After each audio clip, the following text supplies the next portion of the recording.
Netanyahu keeps making statements saying Israel didn't kill Charlie Kirk. Notes from the edge of the narrative matrix.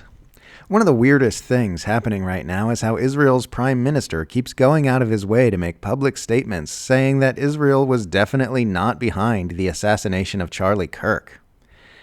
In a 2-minute video uploaded onto his Twitter account on Wednesday, Netanyahu complained that somebody has fabricated a monstrous big lie that Israel has something to do with Charlie Kirk's horrific murder, saying the allegation is insane, it is false, it is outrageous, and that Charlie loved Israel.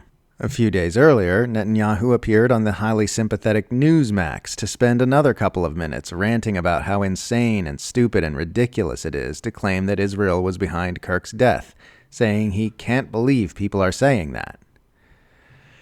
This is like repeatedly going out in public to yell, "I did not have a sex dream about my cousin," so that nobody thinks you had a sex dream about your cousin. People are going to walk away with the strong impression that you probably had a sex dream about your cousin.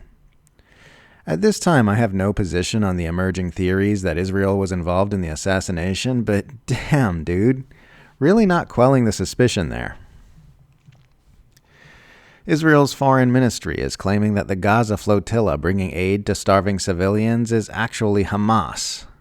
The so-called flotilla to Gaza is openly backed by jihadi Hamas, the ministry said in a statement, claiming that this is a jihadist initiative serving the terror group's agenda. If you've been following the Gaza Holocaust for a while, you start getting real nervous whenever Israel begins saying a new group of civilians are Hamas. Trump has announced plans to designate Antifa a terrorist organization, which liberals have hastened to point out is a legal absurdity since Antifa is not an actual entity in any meaningful way and has no leadership or organizational structure. But the fact that they're pushing to apply the terrorist label to something so vague and amorphous actually makes this more concerning in some ways, since the shapelessness of the claim will make it easier to slap that label on anyone they've got a mind to.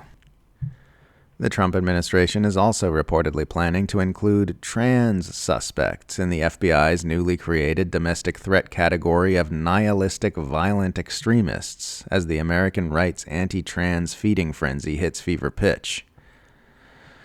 One of the fastest ways to lose my interest and respect is to play along with the anti-trans bullshit. Because you're telling me you're just another dopey, herd-minded NPC thinking whatever thoughts your rulers want you to think. It's the most obvious thing in the world that the trans community has been deliberately demonized by the ruling class to keep half the population angry at a convenient target instead of at the people with real power. All the Trumpian pundits and politicians, oligarchs, and empire managers have been feeding into this frenzied hate campaign against a marginalized population to keep the populists barking and snarling at ordinary members of the public, so the energy of their discontent doesn't start drifting in revolutionary directions.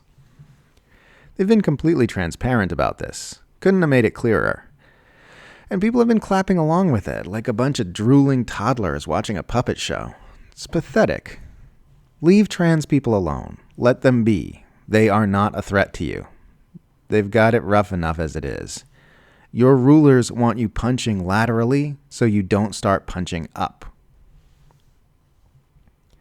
Since I began criticizing the Trump administration's aggressive assaults on free speech in the wake of the Charlie Kirk killing, I've had American rightists falling all over themselves in my social media notifications trying to justify government censorship. Yesterday, I had multiple Trump supporters try to tell me that it should be illegal to lie and that anyone who tells lies should be stopped from lying by the government. One of them told me he's an anarchist. Some of them argue, Democrats censored us, so we get to censor the Democrats. Turnabout is fair play. That only sounds like a cool argument if you believe the two-party puppet show is real. In reality, you're both lining up to give more and more of your power to the empire, which remains in power regardless of who won the last election.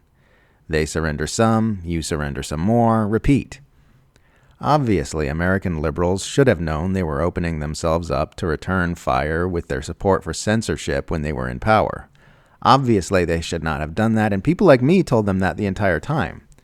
That doesn't change the fact that you're handing the nonpartisan oppression machine more power that you will never get back every time you throw your support behind retaliatory acts of speech suppression. You think you're hurting the libs, but you're just hurting yourself. You're just making your society more tyrannical and dystopian in ways that will inevitably affect you. You're clapping along with the two-handed puppet show while your real oppressor picks your pockets. Alexandria Ocasio-Cortez is reportedly planning a presidential run, which anyone could see coming from miles away. Everything about this person is a lab-grown synthetic product designed to rocket to the top of the Beltway swamp as quickly as possible. Every single step of her career has been carefully choreographed. Every statement, every photo op.